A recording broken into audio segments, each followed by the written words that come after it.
xém này à?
Có lệ kia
là anh đi đâu nè đó đi thăm trong tôi liền bom mà ta na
làm tám cái tua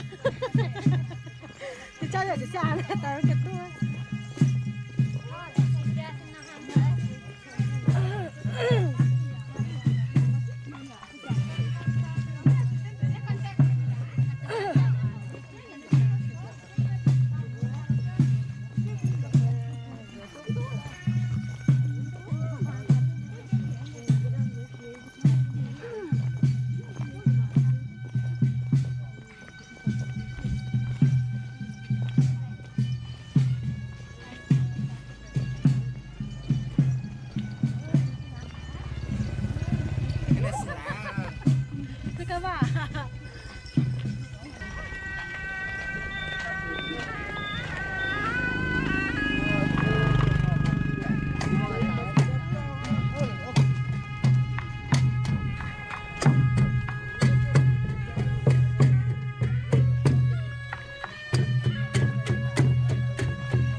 다 지났어요. 자, 자.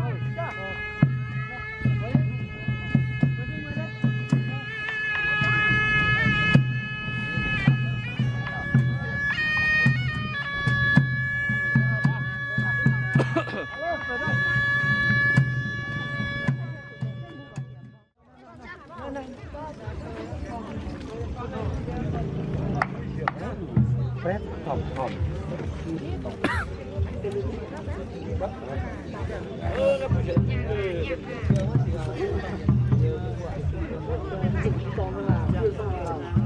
ở đây đấy à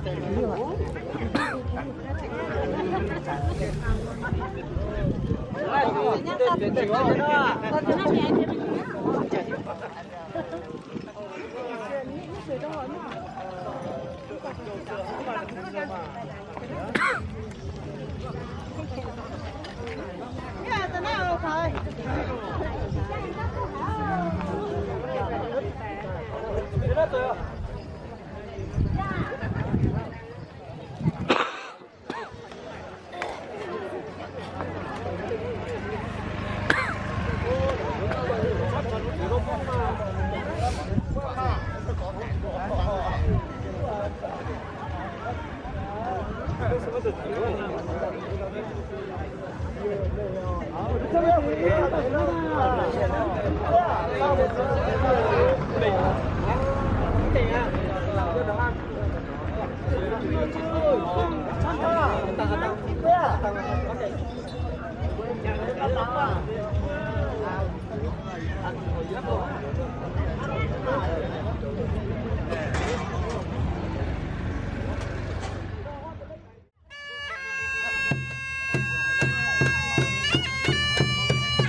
theo thằng Mola này được có nhá.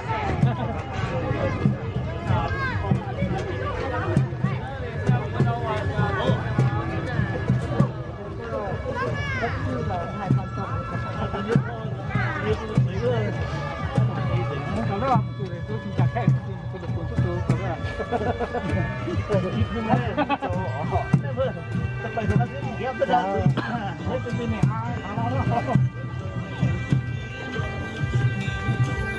Nó cũng đi tầm đó. Tôi nhận được tôi nhé.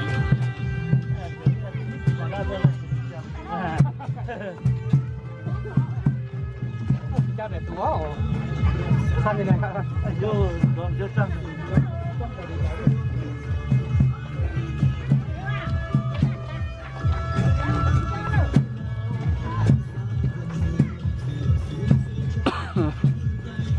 Cho hảo.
Thằng một cái của sao có.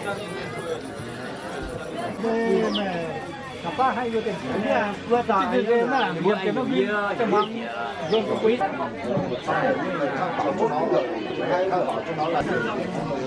Không phải có chỉ là học cái gì.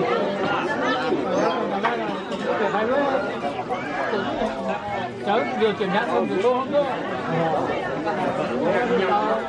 Và cái chuyện này luôn của tôi anh hiếm là mình của mình quản lý đô thị tốt cần nó từ cái nhìn trang nhanh cho mình còn đeo ghi số điện rồi có tổ chức nhân ghi số điện thì nó ngoài tổ anh từ cái này công thương quản lý đô thị phải thôi thì mình cái điện ghi số điện mình chia nó đặt vào cho này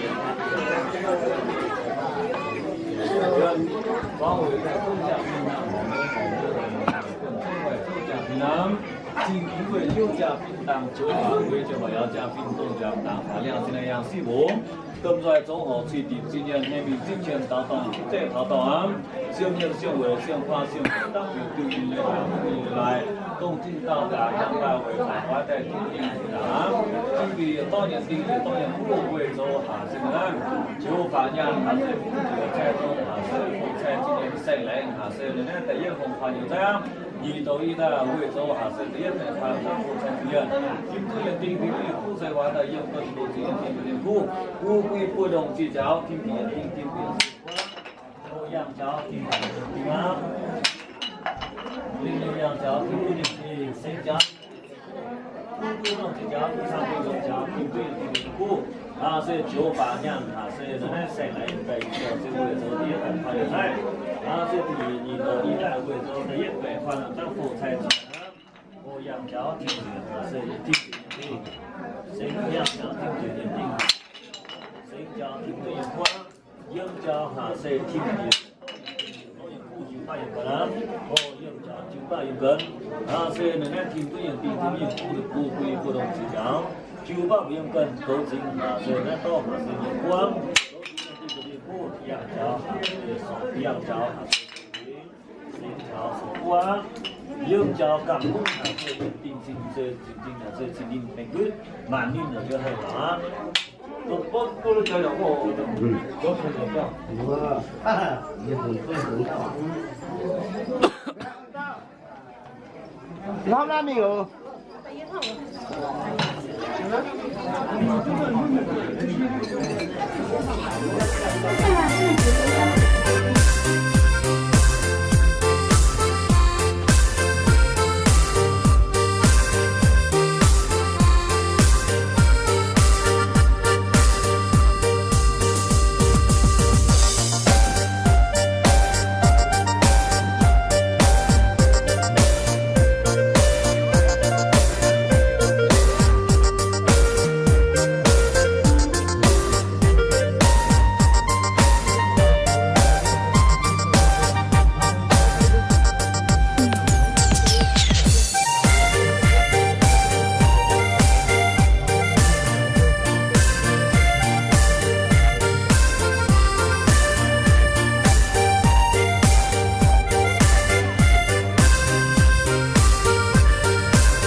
chào tình yêu anh xin chào ban tổ chức chương trình đông mong vui khai mùa giải pháo tiểu diệu tới chuỗi tiệc giảm mua bản quốc hòa là nhiều chào tình yêu hai đối với nhau hai mua nó phát đảo như một cú nhựa và tiệc tại tới lòng bây giờ đoàn mình.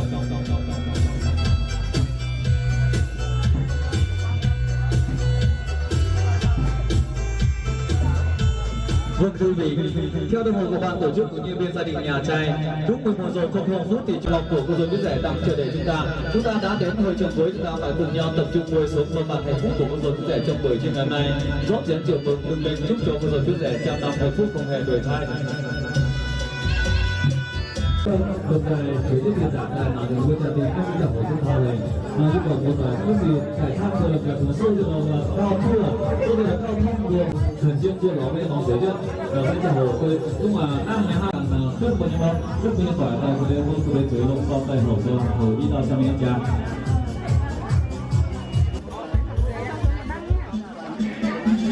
Vâng thưa quý vị, như vậy là đã đến giờ tuyên bố cho người biết rẻ, chúng ta cùng nhau chào đón. Vâng, hai gương mặt xinh đẹp nhất đó chính là chú rể Amin và cô dâu QUAI sẽ trở về với điều mới của chúng ta, ra mắt toàn thể quý vị trong buổi chiều ngày hôm nay.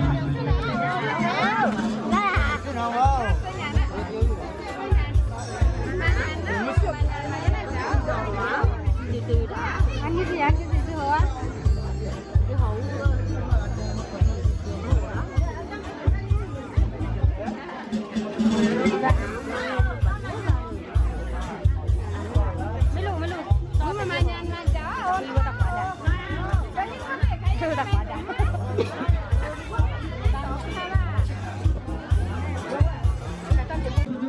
Gia đình đã trở về sự có tình yêu của chúng tôi chia sẻ trong buổi chiều ngày hôm nay.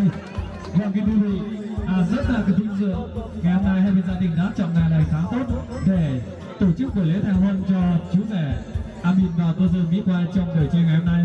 Vâng, được sự nhất trí của hai bên gia đình, nhà trai và nhà gái cũng như được sự công nhận của chính quyền địa phương cho phép cô dâu chú rể kết hôn trong buổi chiều ngày hôm nay. Vâng, như xưa có mặt đông đủ toàn thể cô quý bà, bạn bè thân hữu gần xa các cô dì chú bác, chúng ta đã không trở ngại đường xá xa xôi, bất cứ thời gian vàng ngọc của mình đến chung vui với bên gia đình nhà trai một bữa cơm thân mật trong buổi trưa ngày hôm nay, cũng như đến chúc phúc cho cô dâu chú rể, chứng kiến cho cô dâu chú rể lên vợ thành chồng kể từ ngày hôm nay. Vâng, rất vinh dự chào đón quý vị. Vâng, quý vị, sau một thời gian mong mỏi mong chờ đợi, vâng, chú rể và QUAI đã chờ đợi ngày hôm nay từ lâu. Hôm nay rất vinh dự có đông đủ toàn thể quý vị khách quý gần xa đến chứng kiến cho cô dâu chú rể lên vợ thành chồng. Cô dâu chú rể hãy nhớ rằng những tình cảm bạn bè thân thiết của mình, gồm các cô dì chú bác, bạn bè thân hữu gần xa đã dành thời gian quý báu đến chung vui với gia đình. Chúng ta cùng nhau nhớ rằng tình cảm của tất cả mọi khách quý ngày hôm nay chúng ta không bao giờ bỏ qua. Vừa Như vậy ban tổ chức thay mặt gia đình tiếp theo thông báo về lễ thành hôn của chú rể Mien và cô dâu. Những người chính thức được bắt đầu xin mời trao chào với tay thật lớn nào.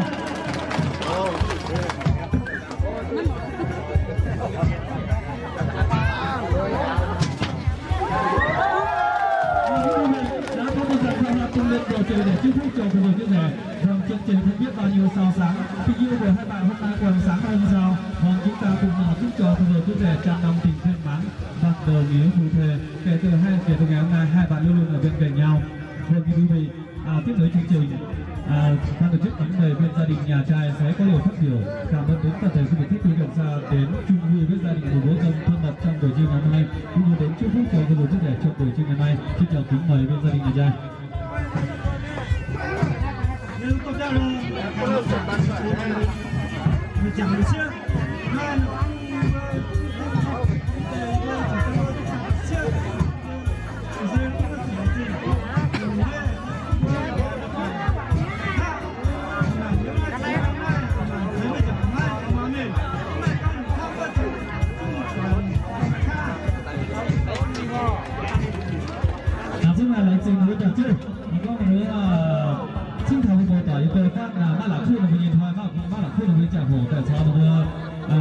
Điều tra tình sau đó trung huy tuần hàng là đứa kính chú ý đọc xem đến hôm nay là sẽ chúc lấy chữ một này cô các tháng này một màn giỏ công hàng tối nay sau đó tra tình mà giỏ cũng sẽ ra xuất hàng xuất chúng hàng cùng cô trong này như trước là đại hoa ngồi xưa lấy chữ một bài sẽ cho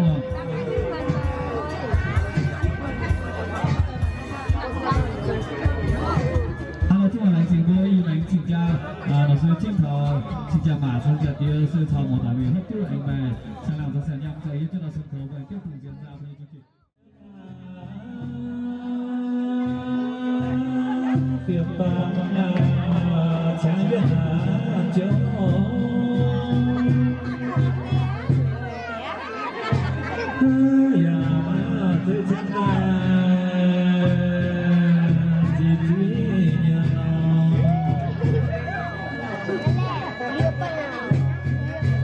tới chân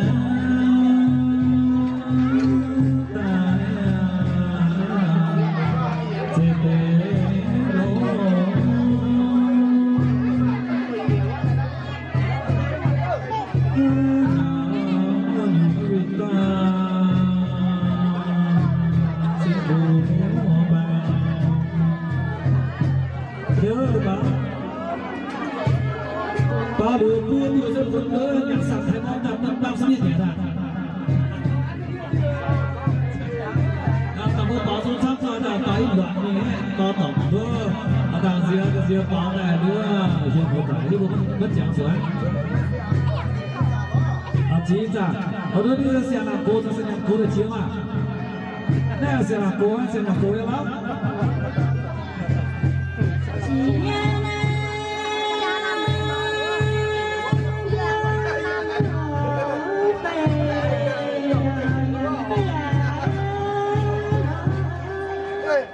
bao nhiêu thân à?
Hãy subscribe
cho kênh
Ghiền Mì Gõ để không bỏ lỡ những video